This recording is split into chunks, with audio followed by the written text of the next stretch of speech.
The Individual, Society and the State. By Goldman. The minds of men are in confusion, for the very foundations of our civilization seem to be tottering. People are losing faith in the existing institutions, and the more intelligent realize that capitalist industrialism is defeating the very purpose it is supposed to serve. The world is at a loss for a way out. Parliamentarism and democracy are on the decline. Salvation is being sought in fascism and other forms of strong government. The struggle of opposing ideas now going on in the world involves social problems urgently demanding a solution. The welfare of the individual and the fate of human society depend on the right answer to those questions. The crisis, unemployment, war, disarmament, international relations, etc., are among those problems. The state, government with its functions and powers, is now the subject of vital interest to every thinking man. Political developments in all civilized countries have brought the questions home. Shall we have a strong government?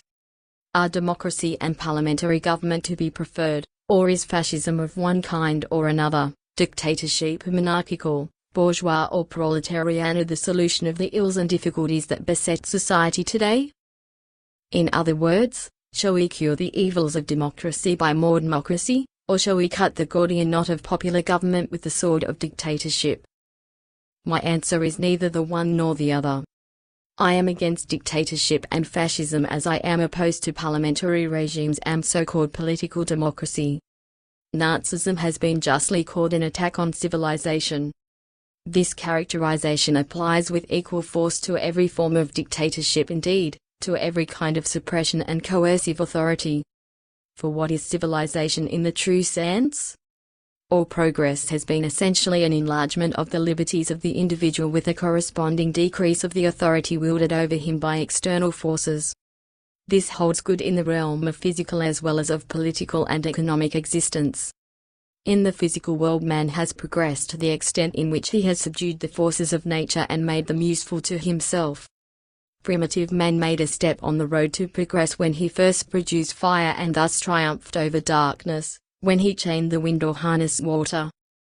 What role did authority or government play in human endeavor for betterment, in invention and discovery? None whatever, or at least none that was helpful.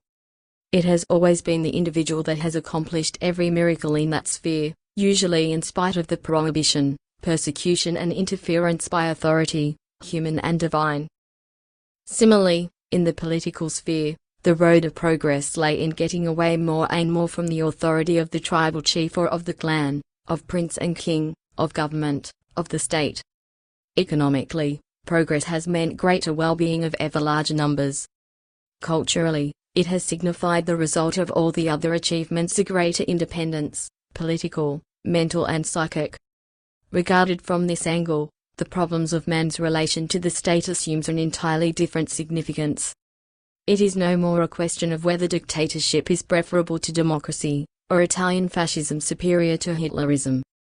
A larger and far more vital question poses itself: is political government, is the state beneficial to mankind, and how does it affect the individual in the social scheme of things? The individual is the true reality in life. A cosmos in himself, he does not exist for the state, nor for that abstraction called society, or the nation, which is only a collection of individuals. Man, the individual, has always been and necessarily is the sole source and motive power of evolution and progress. Civilization has been a continuous struggle of the individual or of groups of individuals against the state and even against society, that is, against the majority subdued and hypnotized by the state and state worship. Man's greatest battles have been waged against man-made obstacles and artificial handicaps imposed upon him to paralyze his growth and development. Human thought has always been falsified by tradition and custom, and perverted false education in the interests of those who held power and enjoyed privileges. In other words, by the state and the ruling classes. This constant incessant conflict has been the history of mankind. Individuality may be described as the consciousness of the individual as to what he is and how he lives. It is inherent in every human being and is a thing of growth. The state and social institutions come and go, but individuality remains and persists. The very essence of individuality is expression. The sense of dignity and independence is the soil wherein it thrives. Individuality is not the impersonal and mechanistic thing that the state treats as an individual. The individual is not merely the result of heredity and environment, of cause and effect. He is that and a great deal more, a great deal else. The living man cannot be defined. He is the fountainhead of all life and all values. He is not a part of this or of that. He is a whole, an individual whole, a growing, changing, yet always constant whole. Individuality is not to be confused with the various ideas and concepts of individualism, much less with that rugged individualism which is only a masked attempt to repress and defeat the individual and his individuality. So-called individualism is the social and economic laissez-faire, the exploitation of the masses by the classes by means of legal trickery, spiritual debasement and systematic indoctrination of the servile spirit, which process is known as education. That corrupt and perverse individualism is the straitjacket of individuality. It has converted life into a degrading race for externals, for possession, for social prestige and supremacy. Its highest wisdom is the devil take the hindmost. This rugged individualism has inevitably resulted in the greatest modern slavery, the crassest class distinctions, driving millions to the breadline. Rugged individualism has meant all the individualism for the masters, while the people are regimented into a slave caste to serve a handful of self-seeking supermen. America is perhaps the best representative of this kind of individualism, in whose name political tyranny and social oppression are defended and held up as virtues, while every aspiration and attempt of man to gain freedom and social opportunity to live is denounced as un-American and evil in the name of that same individualism. There was a time when the state was unknown. In his natural condition, man existed without any state or organized government. People lived as families in small communities. They tilled the soil and practiced the arts and crafts. The individual, and later the family, was the unit of social life where each was free and the equal of his neighbor. Human society then was not a state but an association, a voluntary association for mutual protection and benefit. The elders and more experienced members were the guides and advisors of the people. They helped to manage the affairs of life, not to rule and dominate the individual. Political government and the state were a much later development, growing out of the desire of the stronger to take advantage of the weaker, of the few against the many. The state, ecclesiastical and secular, served to give an appearance of legality and right to the wrong done by the few to the many. That appearance of right was necessary the easier to rule the people, because no government can exist without the consent of the people, consent open, tacit or assumed. Constitutionalism and democracy are the modern forms of that alleged consent, the consent being inoculated and indoctrinated by what is called education, at home, in the church, and in every other phase of life. That consent is the belief in authority, in the necessity for it. At its base is the doctrine that man is evil, vicious, and too incompetent to know what is good for him. On this all government and oppression is built. God and the state exist and are supported by this dogma. Yet the state is nothing but a name. It is an abstraction. Like other similar conceptions, a nation, race, humanity, it has no organic reality. To call the state an organism shows a diseased tendency to make a fetish of words. The state is a term for the legislative and administrative machinery whereby certain business of the people is transacted, and badly so. There is nothing sacred, holy or mysterious about it. The state has no more conscience or moral mission than a commercial company for working a coal mine or running a railroad. The state has no more existence than gods and devils have. They are equally the reflex and creation of man, for man, the individual, is the only reality. The state is but the shadow of man, the shadow of his opaqueness, of his ignorance and fear. Life begins and ends with man, the individual. Without him there is no race, no humanity, no state. No, not even society is possible without man. It is the individual who lives, breathes and suffers. His development, his advance, has been a continuous struggle against the fetishes of his own creation, and particularly so against the state. In former days, religious authority fashioned political life in the image of the church. The authority of the state, the rights of rulers came from on high. Power, like faith, was divine. Philosophers have written thick volumes to prove the sanctity of the state. Some have even clad it with infallibility and with godlike attributes. Some have talked themselves into the insane notion that the state is superhuman, the supreme reality, the absolute. Inquiry was condemned as blasphemy. Servitude was the highest virtue. By such precepts and training, certain things came to be regarded as self-evident, as sacred of their truth, but because of constant and persistent repetition. All progress has been essentially an unmasking of divinity and mystery, of alleged sacred, eternal truth. It has been a gradual elimination of the abstract and the substitution in its place of the real, the concrete. In short, of facts against fancy, of knowledge against ignorance, of light against darkness. That slow and arduous liberation of the individual was not accomplished by the aid of the state. On the contrary, it was by continuous conflict, by a life and death struggle with the state, that even the smallest vestige of independence and freedom has been won. It has cost mankind much time and blood to secure what little it has gained so far from kings, czars and governments. The great heroic figure of that long Golgotha has been man. It has always been the individual, often alone and singly, at other times in unity and cooperation with others of his kind, who has fought and bled in the age-long battle against suppression and oppression, against the powers that enslave and degrade him. More than that and more significant, it was man, the individual, whose soul first rebelled against injustice and degradation. It was the individual who first conceived the idea of resistance to the conditions under which he chafed. In short, it is always the individual who is the parent of the liberating thought as well as of the deed. This refers not only to political struggles, but to the entire gamut of human life and effort, in all ages and climes. It has always been the individual, the man of strong mind and will to liberty, who paved the way for every human advance, for every step toward a freer and better world in science, philosophy and art, as well as in industry, whose genius rose to the heights, conceiving the impossible, visualizing its realization and imbuing others with his enthusiasm to work and strive for it. Socially speaking, it was always the prophet, the seer, the idealist, who dreamed of a world more to his heart's desire and who served as the beacon light on the road to greater achievement. The state, every government whatever its form, character or color, be it absolute or constitutional, monarchy or republic, fascist, Nazi or Bolshevik, is by its very nature conservative, static, intolerant of change and opposed to it. Whatever changes it undergoes are always the result of pressure exerted upon it, pressure strong enough to compel the ruling powers to submit peaceably or otherwise, generally otherwise, that is, by revolution.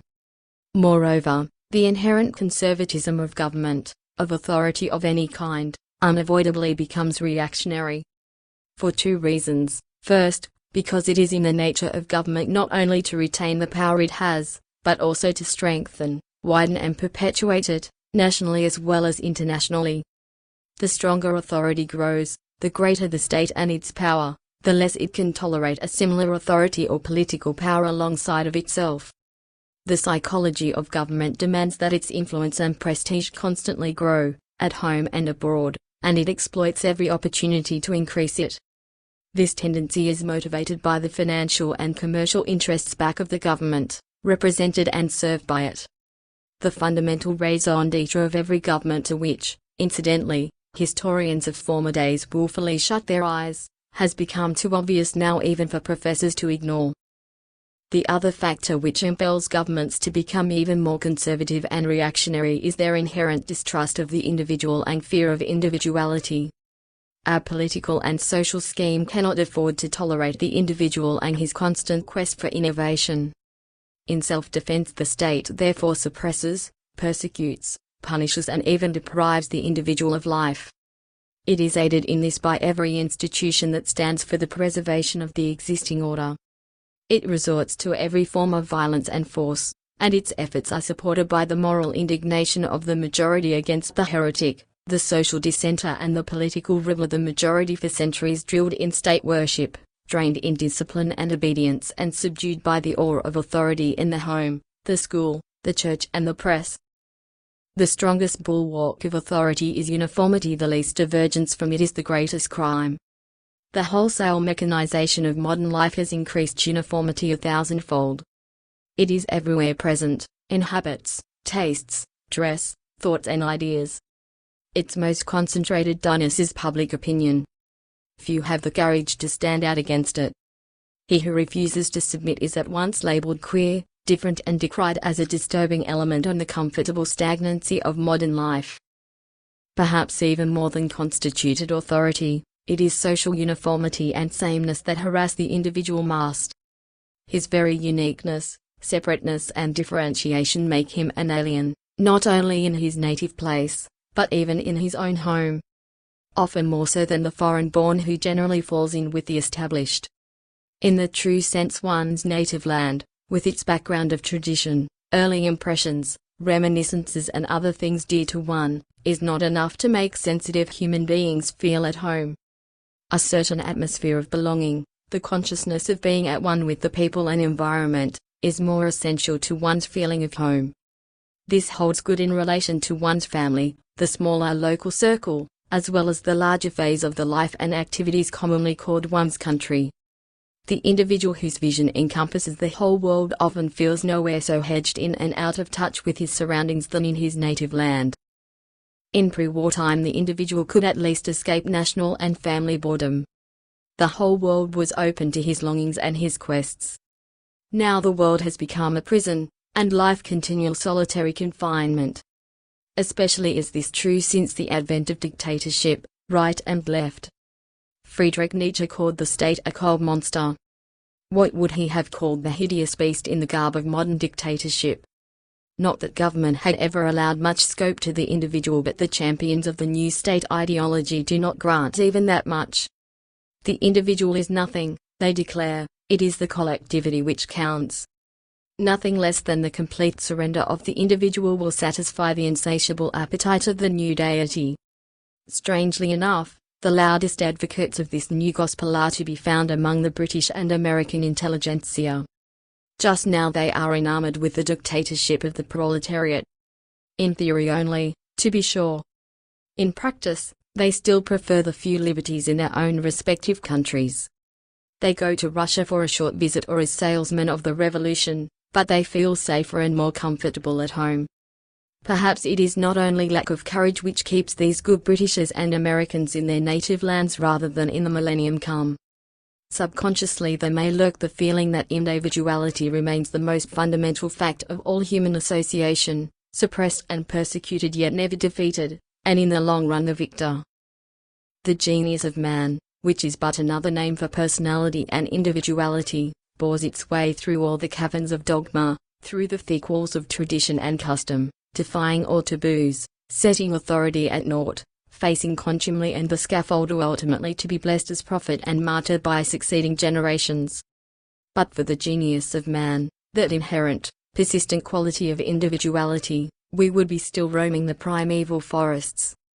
Peter Kropotkin has shown what wonderful results this unique force of man's individuality has achieved when strengthened by cooperation with other individualities. The one-sided and entirely inadequate Darwinian theory of the struggle for existence received its biological and sociological completion from the great anarchist scientist and thinker.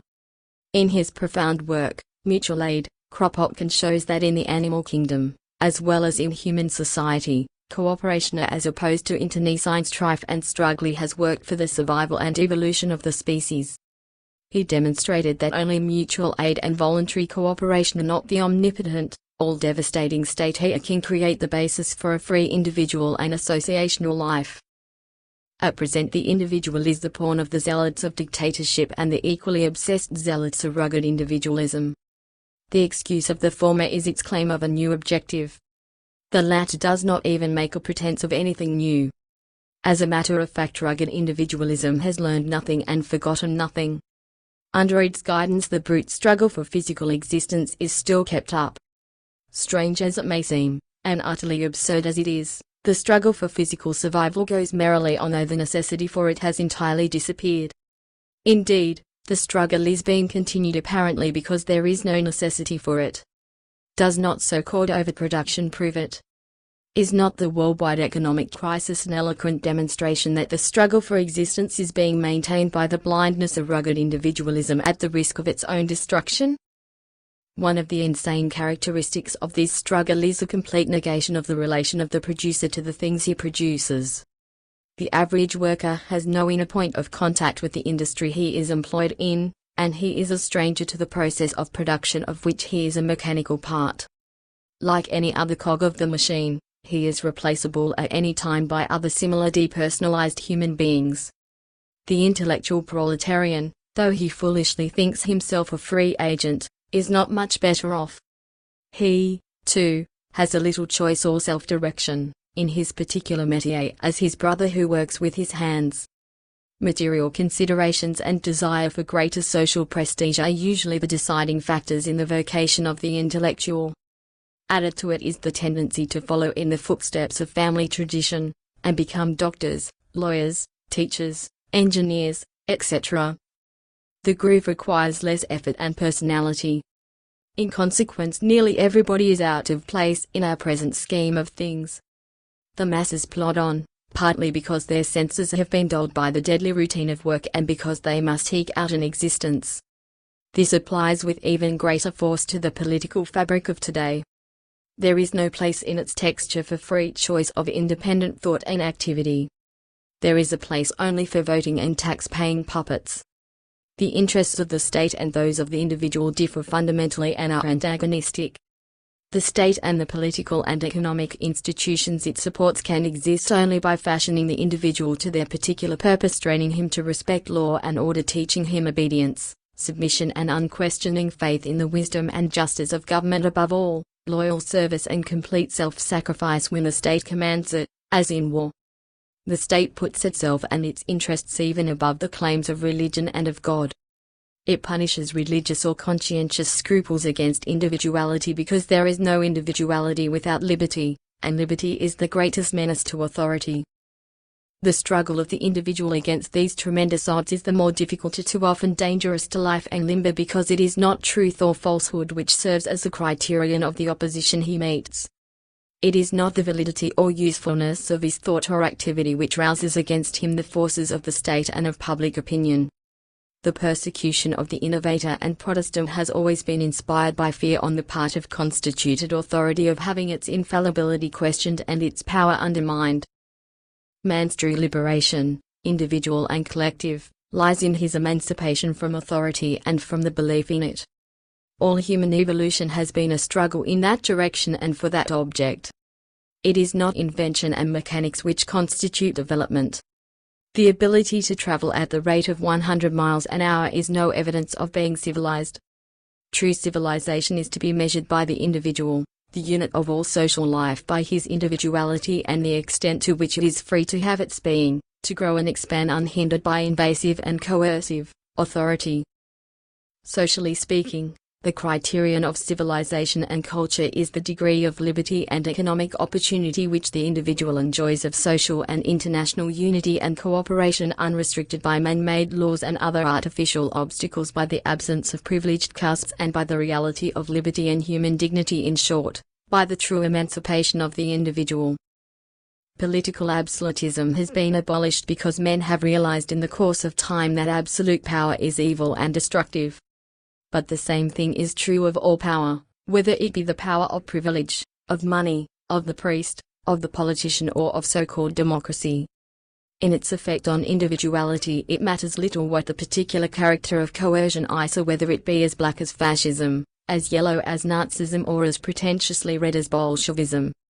It is power that corrupts and degrades both master and slave, and it makes no difference whether the power is wielded by an autocrat, by parliament or soviets. More pernicious than the power of a dictator is that of a class, the most terribly the tyranny of a majority. The long process of history has taught man that division and strife mean death, and that unity and cooperation advance his cause, multiply his strength and further his welfare. The spirit of government has always worked against the social application of this vital lesson, except where it served the state and aided its own particular interests. It is this anti-progressive and anti-social spirit of the state and of the privileged castes back of it which has been responsible for the bitter struggle between man and man. The individual and ever larger groups of individuals are beginning to see beneath the surface of the established order of things. No longer are they so blinded as in the past by the glare and tinsel of the state idea, and of the blessings of rugged individualism. Man is reaching out for the wider scope of human relations which liberty alone can give. For true liberty is not a mere scrap of paper called constitution, legal right or law. It is not an abstraction derived from the non-reality known as the state. It is not the negative thing of being free from something, because with such freedom you may starve to death. Real freedom, true liberty is positive. It is freedom to something, it is the liberty to be, to do, in short, the liberty of actual and active opportunity. That sort of liberty is not a gift, it is the natural right of man, of every human being. It cannot be given, it cannot be conferred by any law or government. The need of it, the longing for it, is inherent in the individual. Disobedience to every form of coercion is the instinctive expression of it. Rebellion and revolution are the more or less conscious attempt to achieve it. Those manifestations, individual and social, are fundamentally expressions of the values of man. That those values may be nurtured, the community must realize that its greatest and most lasting asset is the unity of the individual. In religion, as in politics, people speak of abstractions and believe they are dealing with realities. But when it does come to the real and the concrete, most people seem to lose vital touch with it. It may well be because reality alone is too matter-of-fact, too cold to enthuse the human soul. It can be aroused to enthusiasm only by things out of the commonplace, out of the ordinary. In other words, the ideal is the spark that fires the imagination and hearts of men. Some ideal is needed to rouse man out of the inertia and humdrum of his existence and turn the abject slave into an heroic figure. Right here, of course, comes the Marxist objector who has outmarxed Marx himself. To such a one, man is a mere puppet in the hands of that metaphysical almighty called economic determinism, or, more vulgarly, the class struggle. Man's will, individual and collective, his psychic life and mental orientation count for almost nothing with our Marxist and do not affect his conception of human history.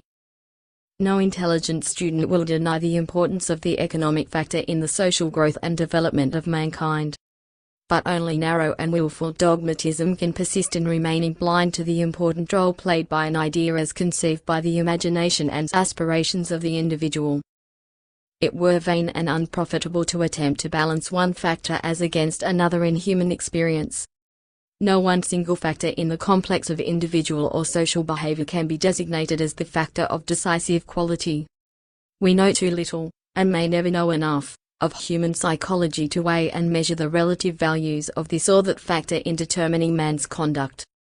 To form such dogmas in their social connotation is nothing short of bigotry, yet, perhaps, it has its uses, for the very attempt to do so proved the persistence of the human will and confutes the Marxists. Fortunately, even some Marxists are beginning to see that all is not well with the Marxian creed.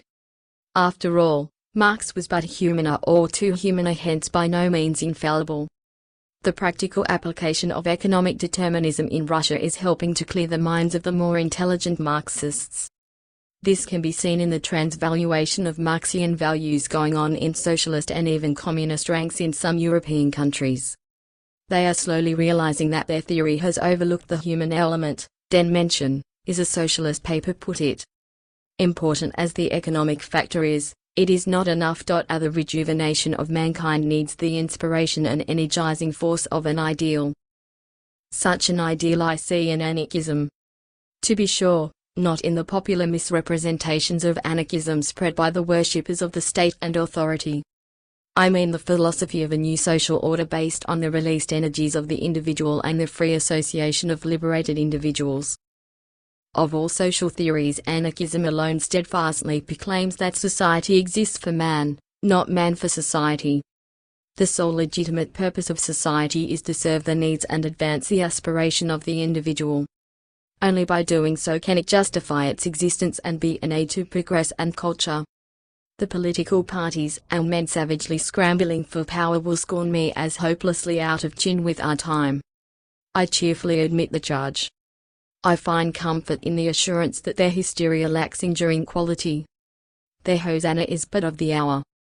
Man's yearning for liberation from all authority and power will never be soothed by their cracked song. Man's quest for freedom from every shackle is eternal. It must and will go on.